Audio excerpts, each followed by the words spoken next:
Do you realize that most people spend their entire lives working for money, forgetting that money was created to work for you? They wake up, rush to work, pay the bills, then fall asleep again. Repeating that cycle year after year, hoping that one day things will get better. But the truth is, if you don't learn how to master money, money will quietly master your life. At 25, I was broke in debt and lost until my mentor, Earl Schoaf, asked me a simple question. Jim, have you ever managed to save 10 cents out of every dollar you earn? That question changed my life forever. I realized wealth isn't a number, it's a philosophy. It's how you think, how you discipline yourself, and how you make choices every day. Today, I'll share with you 10 principles to make money work for you, timeless rules that remain true even in the age of AI and technology.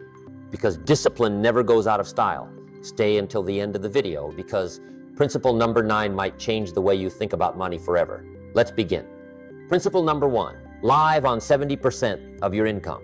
I once heard my mentor Earl Schoaf say something I'll never forget, Jim. If you can't live on 90% of your income, you won't be able to live on 10% either. At that time, I was young, broke, and in debt. I said, but sir, I earn so little, how can I possibly save anything? He just smiled and said, that's exactly why you must learn to manage it. Anyone who can't keep $1 will never be able to keep $1 million. I realized the problem isn't the number, it's the habit. Money doesn't create discipline. Discipline creates money. From that day on, I lived by a simple formula that completely changed my life. 70% to live 10%, to invest in yourself, 10% to invest for growth, 10% to give away. 70% for living expenses, food, housing, transportation, daily needs. 10% for learning books, courses, expanding your knowledge. 10% for investments, no matter how small, so money begins to work for you. And the final 10% for giving, because when you give, you open the door to receive. This isn't just a financial formula. It's a philosophy of life. When you save a small portion for the future, you plant the seeds of your own freedom. If you spend it all, you're living like someone with no tomorrow. Look around. How many people work hard, earn well, yet still have nothing left? Not because they lack money, but because they lack principles. You can increase your income, but if you don't increase your discipline, nothing will change. I've seen ordinary people, workers, teachers, drivers, live peacefully because they know how to manage every dollar. And I've seen people earning hundreds of thousands a year still fear every bill that comes their way. The difference isn't in income, it's in habits. You don't need to be rich to start saving, but you must save to start becoming rich. Ask yourself, if tomorrow your income were cut in half, could you still live calmly? Or would you panic because you never learned to control the 70% you have today? Money never lies. It simply reflects how you see your own value. Are you mastering your money or letting it control every decision you make? And once you've learned to restrain yourself from spending every dollar you earn, you're already halfway to financial freedom. But saving alone isn't enough. Money must be nurtured to grow. In principle number 2, I'll share how to turn your money into a loyal worker, one that quietly works for you even while you sleep. Principle number 2, save and make your money grow. I once had a friend named Mark. He worked hard, saved regularly every month, and proudly said he knew how to keep money. But 10 years later, when we met again, his savings had barely grown. I asked Mark, have you made your money work for you? He laughed. No, I keep it safe and untouched. And I said, if your money is sleeping, your future is sleeping too. Money is like a seed. If you just store it in a jar, it will die. But if you plant it in the right place and nurture it with knowledge, it will produce more seeds season after season after season, year after year, decade after decade. Saving is the first step to financial freedom, but saving alone is not enough.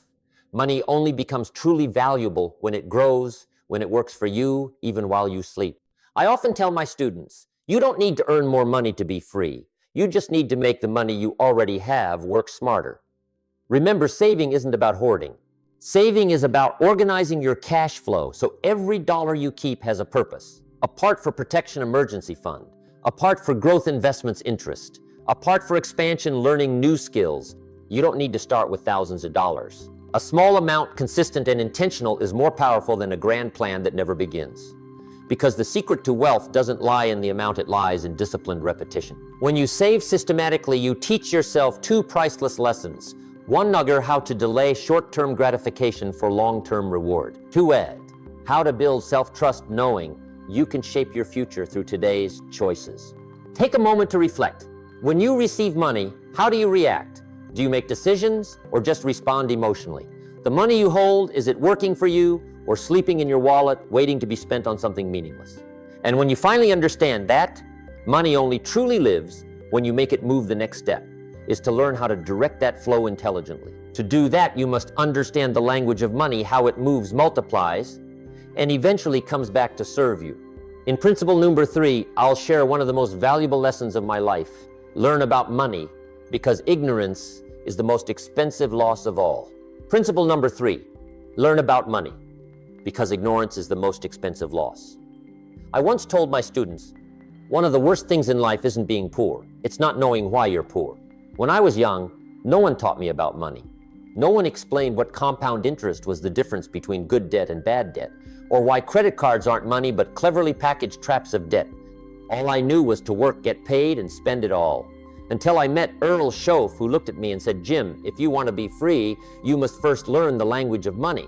That one sentence completely changed the way I saw the world. I began reading everything I could, books on finance, investing, taxes, markets, and the philosophy behind money itself. I discovered that wealthy people don't just know how to make money, they understand how it works. While the poor only know how to spend, today it's sad that so many people spend hours scrolling through social media but can't dedicate even 30 minutes a week to learning how to protect the fruits of their labor. They know every cent of their phone bill but have no idea how a small monthly interest rate can become a fortune in a few years. Financial literacy isn't just about getting rich. It's the shield that protects you in a constantly changing world. Because those who don't know always pay the price. And in the world of money, the cost of ignorance is infinite. I always tell people build a small but consistent learning habit. Read one article about investing each week. Listen to 10 minutes of a finance podcast each day. Learn one new concept each month. Compound interest, cash flow diversification, financial automation. We can't change our results without changing our awareness. And awareness only comes when we choose to learn. Remember, money is a wonderful servant, but a cruel master. If you don't understand it, you'll work for it all your life. But once you do, you'll make it work for your purpose. Ask yourself, when was the last time you truly learned something new about money? Can you clearly say where your money is going, what it's doing, and what purpose it serves today? Or do you just let it leave you each month without knowing why? If you haven't learned, then you are paying tuition only. You're paying it with your time, your opportunities, and sometimes your life. And when you begin to understand money, you'll realize that every dollar you spend is a strategic decision.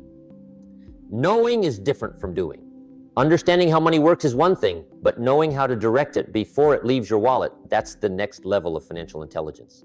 In principle number 4, I'll share how to plan for every dollar before you spend it, and why if you don't tell your money where to go, it will find a way to disappear.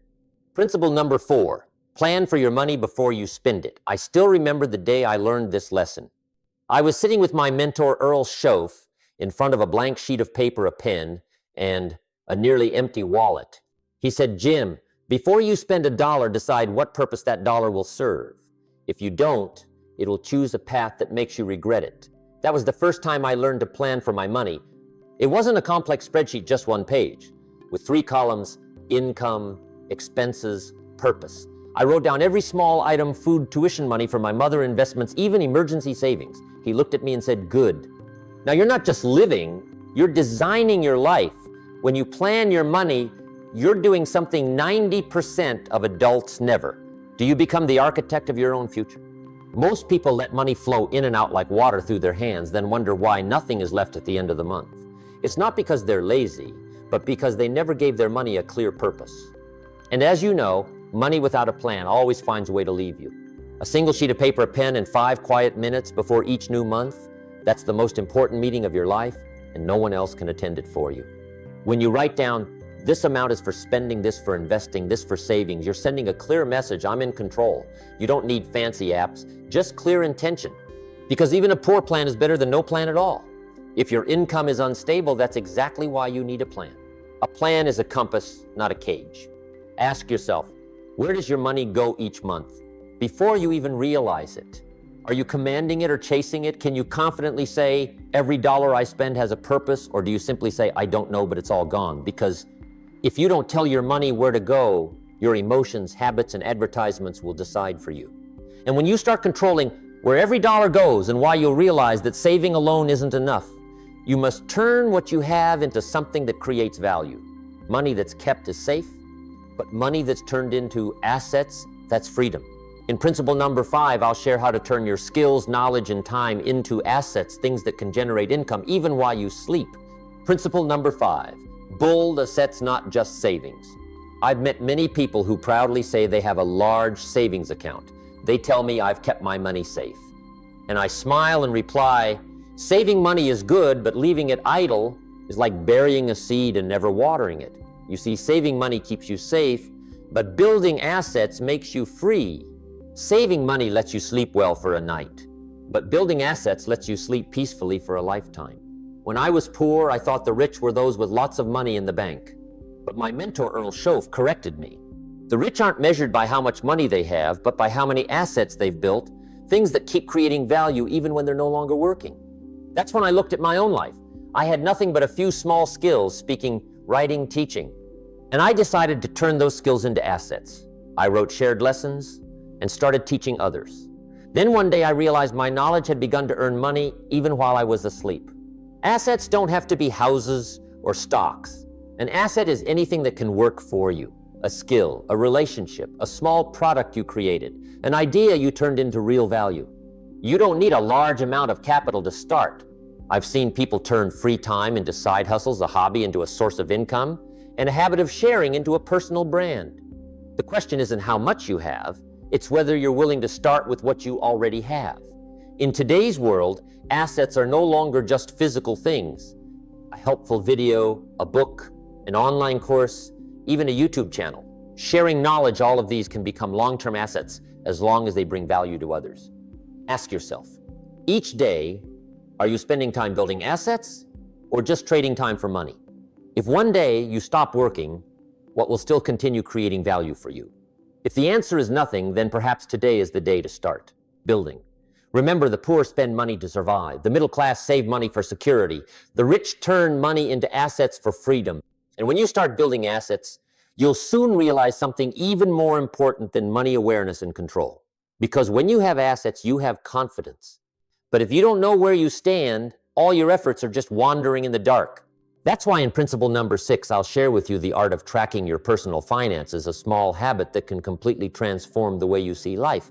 Because if you don't track it, you don't truly know how you're living. Principle number 6, track personal finances, the art of control. There was a period in my life when I thought I was doing fine.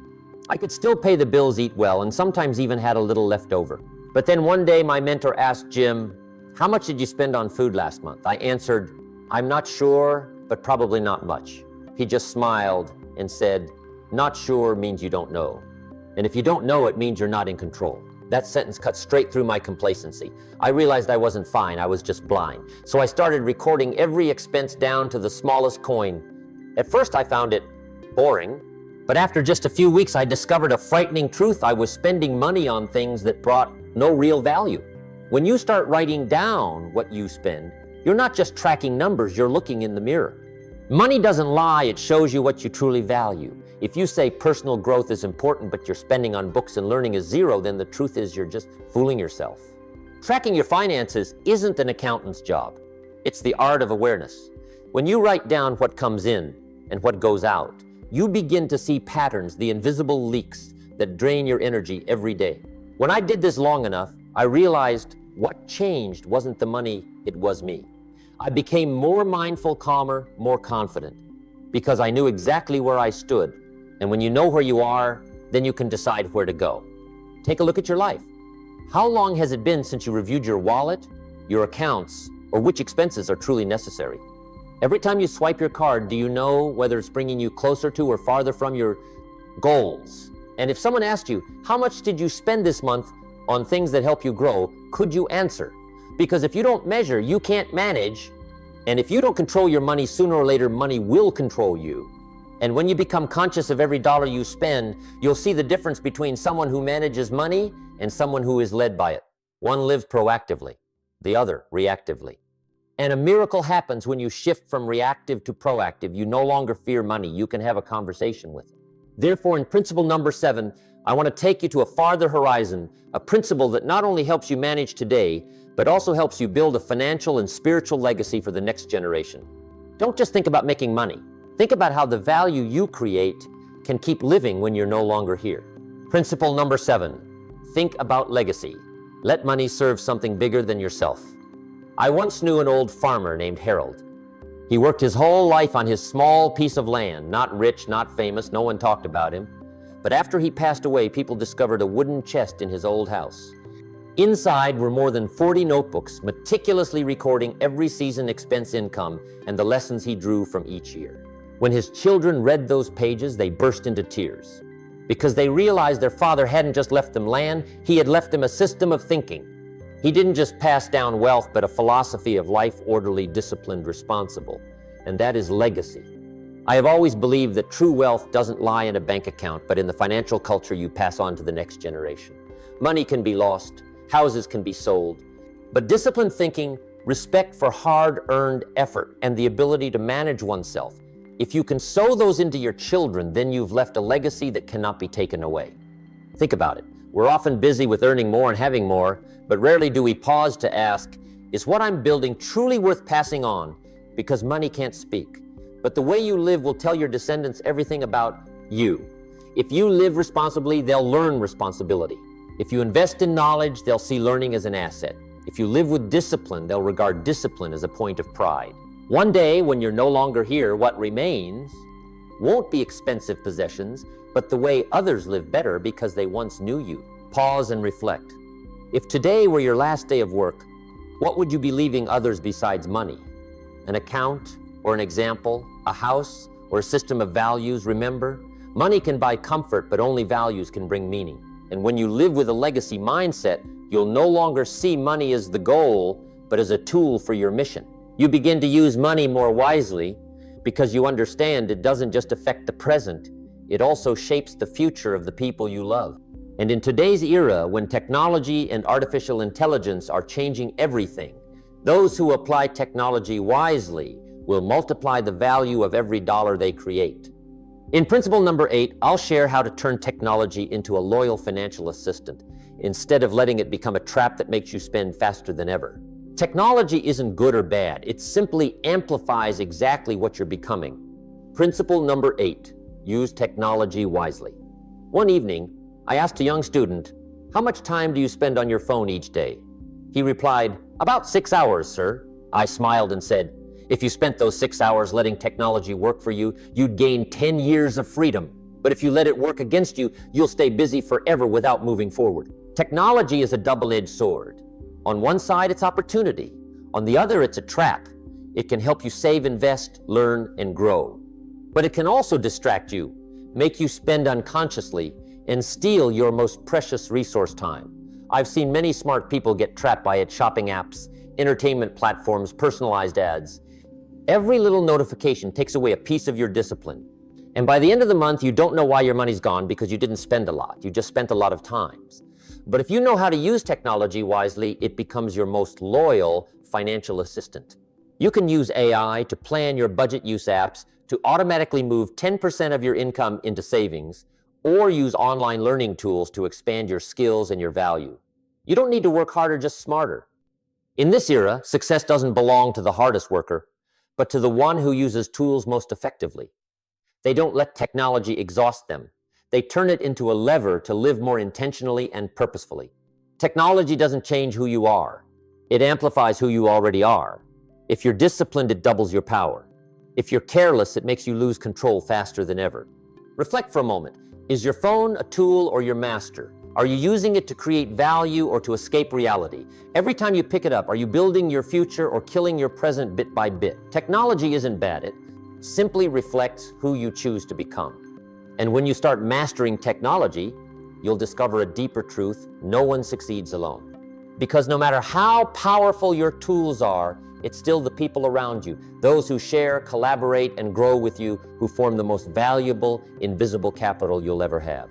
In principle number 9, I'll talk about the power of building a network of value, how the right relationships can completely change your financial destiny, and why in today's world you don't need many people, you just need the right people. Invest in people because no stock yields higher returns than the right relationship. Principle number 9, build a network of value, your companions on the road to success. I once said something that many people still quote today. You are the average of the 5 people you spend the most time with. When I was young, I often wondered why I wasn't progressing. I worked hard, learned a lot, but all my effort only brought me to just enough. Until one day, my mentor said, Jim, look at the people you talk to every day. Are they lifting you up or holding you back? That question silenced me. I realized I was living in a comfort circle where people talked about gossip complaints and blame. No one talked about dreams, plans, or discipline. And so I became just like them, busy but not growing. From that day, I rebuilt my circle. I sought out people with greater vision, those who made me feel small, but in a way that inspired me to grow. And within a few years, everything changed. I didn't just learn new skills, I learned how to think like successful people. A network of value isn't about knowing a lot of people. It's about building deep, meaningful relationships where both sides grow, learn, and lift each other up. A good friend doesn't just share your joy, they tell you the truth when you're wrong. A great mentor doesn't just give you answers, they help you find yourself within the question. And when you surround yourself with such people, you realize that success isn't about climbing the mountain alone. It's about climbing with those headed in the same direction. Look around you who makes you want to become better every day and who makes you delay your dreams. If you want to change your future, you don't always need to change your path. Sometimes you just need to change who walks it with you. Choose your friends like you. Choose the air you breathe, because their energy will slowly become your own. And when you find the right people to walk with, you'll understand that true strength isn't found in intensity, but in consistency. You might meet the right people and have great ideas, but without persistence, everything remains an unfinished start. Successful people don't move faster, they just stay steady a little longer every day. In principle number 10, I'll share with you the power of consistency over intensity, and why in a world that changes every day, the only person who never fails is the one who never quits. Success doesn't come from explosive moments, but from small habits repeated with great belief. Principle number 10, consistency, the true power of success. One of the greatest lessons I ever learned is this: success doesn't come from inspiration, but from daily repeated discipline. I've met many people who started strong, passionate, full of energy, but a few months later, everything faded. Not because they lacked talent, but because they lacked consistency. Consistency is the bridge between dreams and result. It's the ability to keep doing the right thing even when you no longer feel like it. I remember a young student once asked me, "Sir, how do I stay motivated every day?" I said, "Don't try to stay motivated. Train yourself to act out of habit, because motivation is emotion, habit is a system. You can't control your emotions, but you can control the small daily actions you repeat. And those small actions, little by little each day, quietly build something extraordinary. Think of the final brick in a building. No one knows which one it is, but without it, the building is never complete. Your work today is the same. It may seem small, repetitive, unnoticed, but it's the final brick of the future you're building. Listen to yourself. Are you waiting for the perfect day to start again, or are you building every day, even with small steps? You may not see results today, but if you stay consistent long enough, you'll see your whole life change bit by bit, then all at once. Don't measure your day by results, measure it by your consistency, because in the end, what you do regularly matters far more than what you do occasionally. You've now walked with me through 10 principles of lasting wealth, from managing every dollar to building assets, legacy, and a mindset of consistency. Now, I want you to remember one thing: success isn't an event. It's a lifestyle built from small, intentional actions repeated over time. Whenever you feel discouraged, remember this: everyone starts from zero, but not everyone finishes. And it's consistency, not luck, that decides who crosses the finish line. Take a minute for yourself. Close your eyes and think of your greatest goal. Then ask, if I could do just one small thing each day to get closer to it, what would that be? And am I ready to start today? If your answer is yes, then begin right now, because today is always the first brick of tomorrow. If these principles have resonated with you, share this video so someone else can find their own light too. And don't forget to subscribe to continue this journey with me, the journey of building mindset, discipline, and true freedom. Life doesn't reward those who know it, rewards those who act with persistence. Jim Rohn.